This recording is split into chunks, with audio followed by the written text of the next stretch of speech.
Hello class, good morning. आज हम पढ़ेंगे अधिगम दिव्यांगता के प्रकार के बारे में और टाइप्स ऑफ लर्निंग डिसेबिलिटी। कितने प्रकार की डिसेबिलिटी है लर्निंग डिसेबिलिटी और क्या क्या उनके सिम्टम्स है और कौन कौन सा प्रभावित क्षेत्र है। तो चलिए वन बाय वन करके हम पढ़ते हैं। तो पहली जो डिसेबिलिटी है वो है डिसलेक्सिया। और डिसलेक्सिया में क्या प्रॉब्लम आती है बच्चों को, तो यहाँ पढ़ने की एक अक्षमता है। इसके लक्षण कौन कौन से हैं? इसके लक्षण हैं अक्षरों और शब्दों को पहचानने में कठिनाई होना, पढ़ने और समझने में परेशानी होना, पढ़ी गई जानकारी को याद न रख पाना, प्रभावी क्षेत्र भाषा और पढ़ने की क्षमता। इस डिसलेक्सिया में क्या होगा कि जो लैंग्वेज होगा नहीं, उसका लैंग्वेज डेवलपमेंट नहीं होगा। क्या नहीं होगा? डेवलपमेंट नहीं होगा, इसका लैंग्वेज भाषा का विकास नहीं होएगा। तो जब भाषा का विकास नहीं होगा तो अक्षरों को और शब्दों को पहचानने में उसे प्रॉब्लम आएगी, पढ़ने और समझने में प्रॉब्लम आएगी, पढ़ी गई जानकारियों को याद नहीं रख पाएगा। जब उसने पढ़ तो वो रहा है और याद तभी तो रख पाएगा जब उसमें भाषा का विकास होगा। तो प्रभावी क्षेत्र भाषा और पढ़ने की अक्षमता या क्षमता उसकी कम होएगी। और ये भाषा का विकास न होना, ये एक और डिसेबिलिटी में भी आता है। तो किस में आता है? ये ऑटिज्म वाले जो बच्चे होते हैं उनमें भी लैंग्वेज डेवलपमेंट से रिलेटेड प्रॉब्लम होती है। और एक और बात बोलना चाहूँगी कि जो डिग्री ऑफ डिसेबिलिटी होता है, किसी भी डिसेबिलिटी या किसी भी सिम्पटम्स को हम काउंट करने के लिए या देखने के लिए कि हम बोल रहे हैं ये बच्चा कितना कर पा रहा है, तो उसकी डिग्री ऑफ डिसेबिलिटी का सबसे बड़ा रोल होगा कि बच्चे की डिग्री ऑफ डिसेबिलिटी किसमें नापते हैं हम? 40 टू 100 के बीच नापते हैं हम परसेंटेज में। तो उसकी बच्चे की कितनी डिसेबिलिटी, अगर 41% होगा तो उसको ज़्यादा प्रॉब्लम नहीं आएगी। वहीं अगर 80% होगा तो 80% वाले को काफ़ी कुछ दिक्कत आएगी। तो हम डिग्री ऑफ डिसेबिलिटी के बारे में भी साथ में ध्यान रखेंगे कि बच्चे को कितनी डिग्री हो सकती है जो हम इन सिम्पटम्स को देखें। नेक्स्ट डिसेबिलिटी है हमारे पास डिस्ग्राफिया। ग्राफ से ही समझ में आ रहा है कि ग्राफ किसे बोलते हैं। ग्राफ मीन्स कुछ डायग्राम बनाना। तो विवरण यह लिखने में अक्षमता है। जब हम लिखते हैं ना, तो लिखने का भी एक फॉर्मेट होता है। जब छोटी क्लास में होते हैं तो उसमें क्या होती है, 4 लाइन वाली इंग्लिश की कॉपी होती है। इस टाइप से 4 लाइन वाली इंग्लिश की कॉपी होती है और उसमें भी हमें फॉर्मेट में बनाना होता है। ए इस तरीके से बनाना होता है, बी तो हम इस तरीके से बनाते हैं। वही हम छोटी एबीसीडी लिखेंगे, तो छोटी एबीसीडी किसमें लिखेंगे फिर? ऐसे लिखते हैं ए स्पीच वाले में, फिर बी इस तरीके से। तो ये भी तो फॉर्मेशन है, ये भी तो ग्राफ है, इसके बीच ही तो लिखना होता है। वहीं अगर हमें हिंदी लिखनी हो छोटी क्लास में, तो हमारे पास क्या होती है, 5 लाइन वाली कॉपी होती है और 5 लाइन वाली कॉपी होती है तो हमें इस तरीके से लिखना पड़ता है बीच में। हमने तो नहीं लिखा इस कॉपी में, लेकिन मैं अपने बच्चे को देखती हूँ, हमने तो प्लेन हिंदी की कॉपी सीधा इस और इसके बीच में लिखा है ये इस तरीके से हमने ये लिखा। लेकिन अब बच्चों को देखो ज़रा, ये ग्राफ ही तो है ये, इस तरीके से लिखना और अगर ई लिखना है तो उसका भी अलग वो है। मतलब फिक्स है कि कितने के अंदर होना चाहिए। तो ये लिख दिया, नहीं यहाँ से, ये आना चाहिए इस तरीके से। तो ई लिख दिया, या लिखना है तो ये है। अगर हमें कुछ और वर्ड लिखने हैं तो ग्राफ से समझ में आ जाएगा अर्ली स्टेज में। अगर हमें गा लिखना है तो ये फिक्स इस तरीके से आना चाहिए, ये आना चाहिए। वही हमें ना लिखना है तो ये 5 लाइन की कॉपी होती है, 1 2 3 4, ये ये 5 लाइन की कॉपी होती है और हमें इनके बीच में लिखना होता है। अगर हमें ना लिखना है तो ये आ गया, इस तरीके से आएगा ना। ये तो थोड़ा ऊपर-नीचे ज़्यादा लाइन बड़ी हो रही है और माँ लिखना है तो इस तरीके से। और हम इसमें 2 लाइन वाले में कैसे लिखते थे हम माँ? हमने तो सीधा ऐसा लिख दिया। अब ये यहाँ पे आए इसका डंडा, चाहे यहाँ आए, चाहे यहाँ आए, कोई दिक्कत नहीं है। लेकिन ये जो फॉर्मेट है, ग्राफ है, ये ग्राफ के अंदर ही लिखा जा रहा है। छोटी एबीसीडी हो, बड़ी एबीसीडी हो, हिंदी की वर्णमाला हो, हम पूरे क्या कर रहे हैं, फॉर्मेट के बीच लिख रहे हैं। तो अक्षर और शब्दों को सही तरीके से लिखने में प्रॉब्लम होगी, क्योंकि ये एक ग्राफ है। इस लिखावट और अस्पष्ट या गड़बड़ होती है। डिस्ग्राफिया से विचारों को व्यवस्थित रूप से लिखने में कठिनाई होगी। इस बच्चे को क्या दिक्कत आएगी? इस बच्चे को आएगी कि एक तो लिखने में और दूसरा क्या आएगा, अपने आप को एक्सप्लेन करने में प्रॉब्लम आएगी। तो ये खूब क्वेश्चंस पूछे जाते हैं। तो इससे तो मुझे नहीं लगता कि अब आप लोगों को ये डिस्ग्राफिया से प्रॉब्लम आएगी। एक और एग्जांपल देती हूँ। मेरा भाई था बड़ा, तो ताऊ जी का बेटा वो क्या करता था, इस तरीके से ड्राइंग का बनाते थे वो लोग। इस तरीके से ये ग्राफ के अंदर ऐसे-ऐसे करके कर दिया और तब बनाते थे कि यहाँ पे ऐसे नाक बनाना, यहाँ पे इस तरीके से मुँह बनाना, इसके बीच में आँखें होनी चाहिए और खूब अच्छी ड्राइंग बनती थी। मुझे तो ड्राइंग आती नहीं है पर मैं उनको देखती थी, मेरी सिस्टर भी ड्राइंग बनाती थी। तो इस तरीके से उसके तो जो जो पैटर्न हम इस तरीके यहाँ लेफ्ट फॉलो करेंगे वो हम राइट भी फॉलो करेंगे। तो इस तरीके से बना दिया उसको जो भी है करके, एक उसकी बिंदी भी लगा लेते हैं। तो ये बन गया। कुछ तो ये ग्राफ के अंदर ही तो बना रहे हैं। लिख भी हम ग्राफ के अंदर रहे हैं, अपने आप को एक्सप्लेन हम कई तरीके से करते हैं, तो वो भी इसमें आ जाएगा। नेक्स्ट है हमारे पास डिस्कैलकुलिया, इसके बारे में हमने पिछली वीडियो में भी बात करी थी और डिस्कैलकुलिया तो फिक्स है आयोग का, किसी भी चीज़ का वो इसी से क्वेश्चन पूछते हैं। कैलकुलिया कैलकुलेशन और डिस का मतलब अक्षम, तो कैलकुलेशन में अक्षम, यह क्या है? गणित संबंधी अक्षमता है।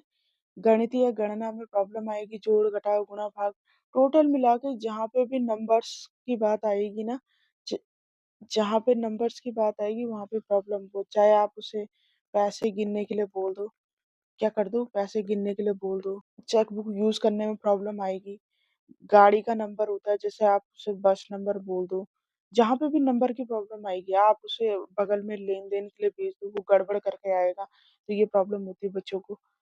इसका जो प्रभावित क्षेत्र होगा वो संख्यात्मक और तर्क शक्ति, तो ये सब चीज़ें डिस्कैलकुलिया में होएगा। नेक्स्ट डिसेबिलिटी है auditory processing disorder, APD. APD में क्या होगा? यह सुनने और सुनकर समझने की अक्षमता है। आपने बहुत केसेस देखे होंगे, हमने भी देखे हैं गाँव में, कि कुछ बच्चे फेमस होते हैं कि यार ये ना सुनता सब कुछ है, पर ये जानबूझ के नहीं करता है। सुनता तो है और वो बच्चा भी हँसता है, सुनता तो है लेकिन ये क्या करता है जानबूझकर नहीं करता है। एक कोटेशन खूब दी जाती है उसको कोई काम बोल दो तो सुनता तो सारा है भई पर ये जानबूझ के करेगा नहीं, जाता उन बच्चों के लिए।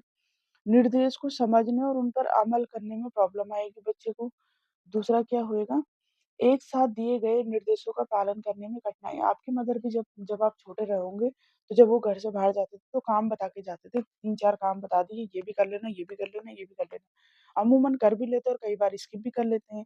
उन बच्चों को 3 से 4 या 2 से 3 इंस्ट्रक्शन एक साथ देंगे, तो उनको वो करने में प्रॉब्लम होगी। किसी की कही बात को स्पष्ट रूप से समझने में परेशानी। प्रभावित क्षेत्र श्रवण क्षमता और समझ। वापिस बात करते हैं डिग्री ऑफ डिसेबिलिटी के बारे में। तो उसकी डीओडी कितनी है, उस पे डिपेंड करेगा कि वो कितना सुनेगा, कितना समझेगा और कितनी आपकी कमांड फॉलो करेगा। तो ये क्या है? Auditory processing disorder. Next disability है non verbal learning disability. Non verbal learning disability NVLD जिसे बोला जाता है। गैर मौखिक संकेतों को समझने में कठिनाई से जुड़ी अक्षमता। इसमें लक्षण क्या हमारी ना एक भाषा तो होती है बोलने की वर्बल, क्या होती है? वर्बली जो हम बोलते हैं। दूसरी होती है रिटन, जो रिटर्न में लिख के देते हैं। तीसरी भाषा क्या होती है? हमारे संकेत, और संकेत कौन से होते हैं? जो हम बोलते नहीं, हमारे जो चेहरे के, हमारी जो बॉडी, सीधा-सीधा बॉडी लैंग्वेज। क्या क्या होती है? जो बॉडी लैंग्वेज होती है। तो इस डिसेबिलिटी से जो पीड़ित बच्चा होगा, वो बॉडी लैंग्वेज को समझने में अक्षम होगा।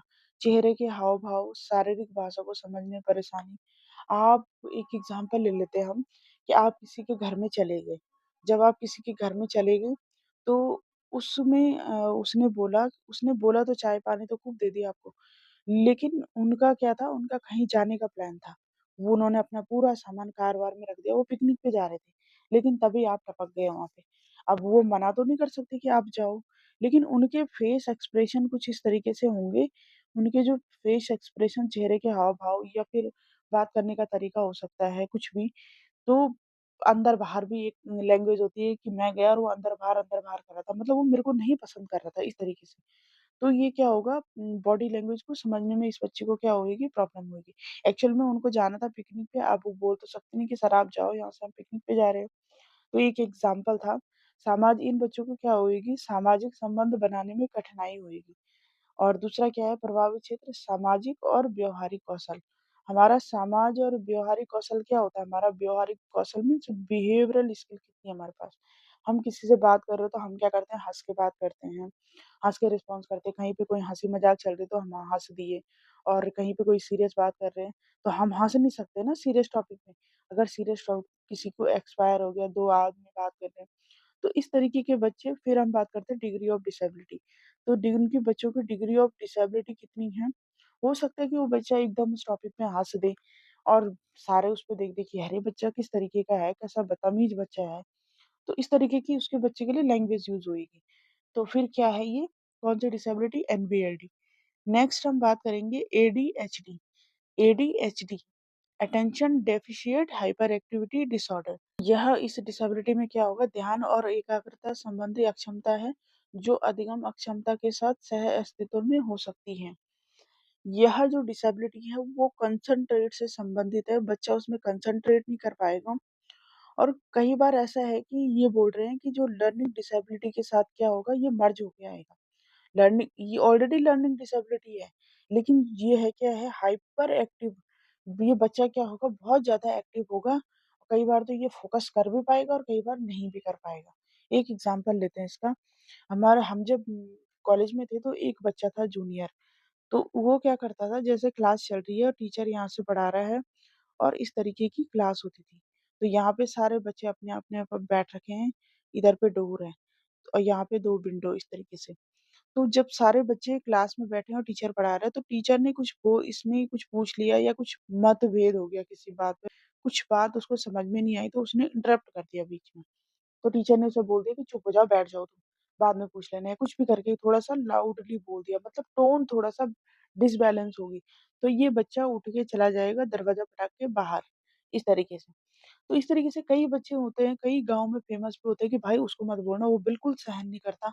पुराने टाइम के सुना होगा आपने दादा-परदादा से, तो दादा से सुना होगा या पापा से सुना होगा, कोई फ्रेंड सर्कल होता है। अगर किसी ने कुछ बोल दिया तो भाई वो हाथ-वाथ छोड़ने में देर नहीं लगाएगा, और उसमें क्या डिपेंड करेगा, डिग्री ऑफ डिसेबिलिटी। इस चीज़ को हमेशा याद रखना, डिग्री ऑफ डिसेबिलिटी। तो ये बच्चा क्या करेगा, ध्यान केंद्रित करने में इसको प्रॉब्लम होएगी, जल्दी ध्यान भटक जाएगा, किसी काम को शुरू करने और पूरा करने में उसको क्या आएगी, प्रॉब्लम आएगी। प्रभावित क्षेत्र क्या है, ध्यान और कार्य निष्पादन। कार्य निष्पादन मीन्स कार्य करने के कितना काम कर पाता है बच्चा और कितना जल्दी अपने टाइम के अकॉर्डिंग कर पाता है, नहीं कर पाता है। तो ये क्या था, एडीएचडी। नेक्स्ट डिसेबिलिटी है हमारे पास visual processing disorder. Visual processing disorder, इस चीज़ को आपको ऑलरेडी समझ में आ रहा होगा। विज़ुअल विज़न की प्रोसेसिंग हो रही है। डिसऑर्डर, डिसऑर्डर मीन्स उसमें क्या आ रही है, बाधा आ रही है। अब ये बाधा किस प्रकार की है, ये देखते हैं। यह दृश्य जानकारी को समझने में कठिनाई से जुड़ी अक्षमता है। यहाँ पे हम आँख बना लेते हैं। ज़्यादा अच्छी क्या, मुझे आती ही नहीं। तो यहाँ से ये विज़न देख रहा है, यहाँ पे कोई बोर्ड है।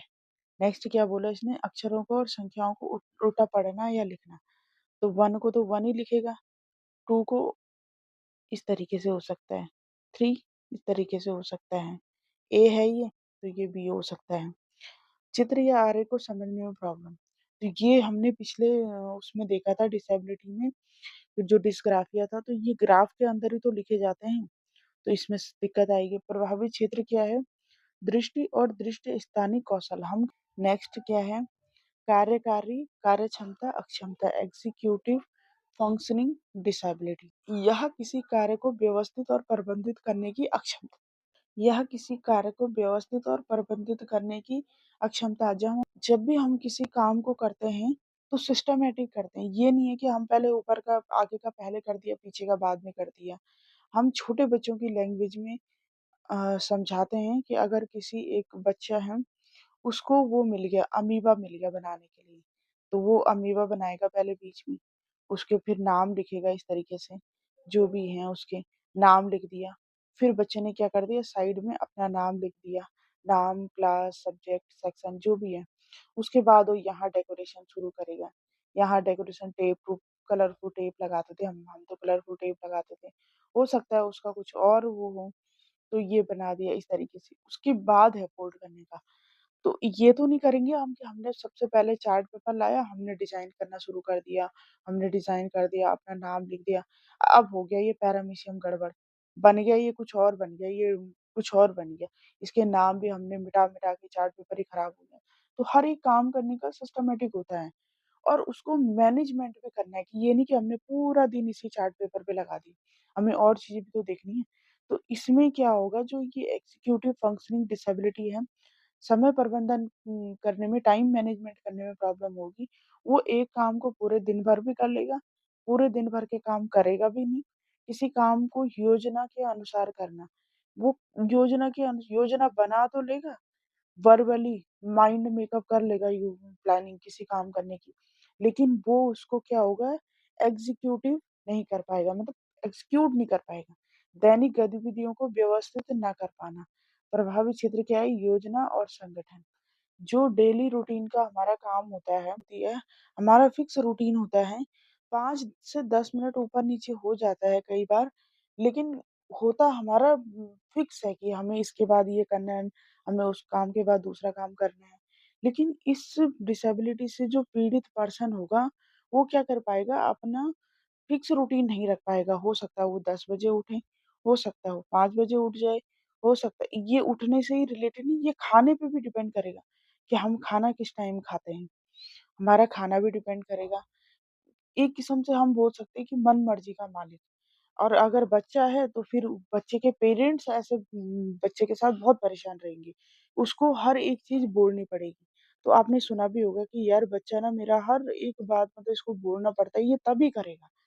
तो अगर ये सही टाइम पे डायग्नोस हो जाए तो फिर इस डिसेबिलिटी पे काम कर सकते हैं। आई होप आपको यहाँ तक कोई दिक्कत नहीं आई होगी। Thank you so much.